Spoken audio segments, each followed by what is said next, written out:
ನಮಸ್ಕಾರ. ಪಿಲ್ ಸಾಲ್ಟ್ ಹಿಡಿದ ಕ್ಯಾಚ್ಗೆ 10 ಲಕ್ಷ ದಂಡ.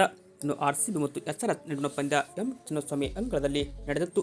ಬಟ್ ಪಿಲ್ ಸಾಲ್ಟ್ ಹಿಡಿದ ಈ ಒಂದು ಕ್ಯಾಚ್ ವಿವಾದಕ್ಕೆ ಇಲ್ಲಿ ಕಾರಣವಾಗಿದೆ. ಬಟ್ ಏನಾಯಿತು, ಈ ಒಂದು ಪಂದ್ಯದ ಗತಿಯನ್ನು ಆ ಒಂದು ಕ್ಯಾಚ್ ಬದಲಿಸಿದ್ದು ಹೇಗೆ ಅಂತ ಪ್ರತಿಯೊಂದು ಅಪ್ಡೇಟನ್ನು ಈ ಒಂದು ವಿಡಿಯೋದಲ್ಲಿ ತಿಳಿಸ್ಕೊಡ್ತಾ ಬರ್ತೀನಿ. ಆದ್ದರಿಂದ ದಯವಿಟ್ಟು ನೀವೇನಾದರೂ ಇನ್ನೂ ನಮ್ಮ ಒಂದು ಯೂಟ್ಯೂಬ್ ಚಾನಲ್ಗೆ ಸಬ್ಸ್ಕ್ರೈಬ್ ಆಗಿಲ್ಲ ಅಂದರೆ ಈ ಕೂಡಲೇ ಸಬ್ಸ್ಕ್ರೈಬ್ ಆಗಿ. ಹಾಗೆಯೇ ನೀವು ಆರ್ಸಿಬಿ ತಂಡದ ಅಪ್ಪಟ ಅಭಿಮಾನಿಗಳಾಗಿ ಈ ಒಂದು ವಿಡಿಯೋ ನೋಡುತ್ತಿದ್ದಲ್ಲಿ ದಯವಿಟ್ಟು ತಪ್ಪದೆ ಒಂದು ಲೈಕ್ ಮಾಡಿ. ಇನ್ನು IPL 2026ರ ಆರ್ಸಿಬಿ ಮತ್ತು ಎಸ್ಆರ್ಎಚ್ ನಡುವಿನ ಪಂದ್ಯದಲ್ಲಿ ಪಿಲ್ ಸಾಲ್ಟ್ ಹಿಡಿದ ಕ್ಯಾಚ್ ದೊಡ್ಡ ವಿವಾದಕ್ಕೆ ಕಾರಣವಾಯಿತು.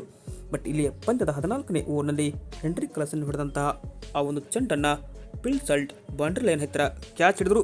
ಬಟ್ ಇಲ್ಲಿ ಕ್ಯಾಚ್ ಹಿಡಿದು ಸಾಲ್ಟ್ ಕೆಳಗೆ ಬೀಳುವಾಗ ಅವರ ಕಾಲು ಬೌಂಡ್ರಿ ಕುಷನ್ಗೆ ತಗುಲಿದೆ ಎಂದು ರೆಫ್ರಿನಲ್ಲಿ ಕಂಡುಬಂತು. ಬೌಂಡ್ರಿ ಕುಷನ್ ಸ್ವಲ್ಪ ಸರಿದಾಡಿದ್ದು ಸ್ಪಷ್ಟವಾಗಿ ಕಾಣಿಸ್ತಿತ್ತು.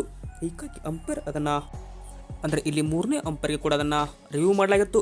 ಬಟ್ 3ನೇ ಅಂಪೈರ್ ಆದ ರೋಹನ್ ಪಂಡಿತ್ ಅವರು ಕುಷನ್ ಅಲುಗಾಡುತ್ತಿರುವುದಕ್ಕೆ ಸರಿಯಾದ ಒಂದು ಪುರಾವೆ ಇಲ್ಲ ಎಂದು ಔಟ್ ಕೊಟ್ಟರು.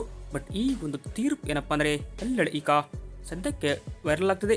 ಬಟ್ ಈ ತೀರ್ಪಿನಿಂದ ಬ್ಯಾಟರ್ ಹೆನ್ರಿ ಕ್ಲಾಸನ್ ಕೂಡ ಸಿಕ್ಕಾಪಟ್ಟೆ ಬೇಜಾರಾಗಿ ಹೊರನಡೆದರು. ಬಟ್ ಅಲ್ಲಿ ಅಂಪೈರ್ನೊಂದಿಗೆ ಕೂಡ ಅವರು ಮಾತನಾಡಿದರು.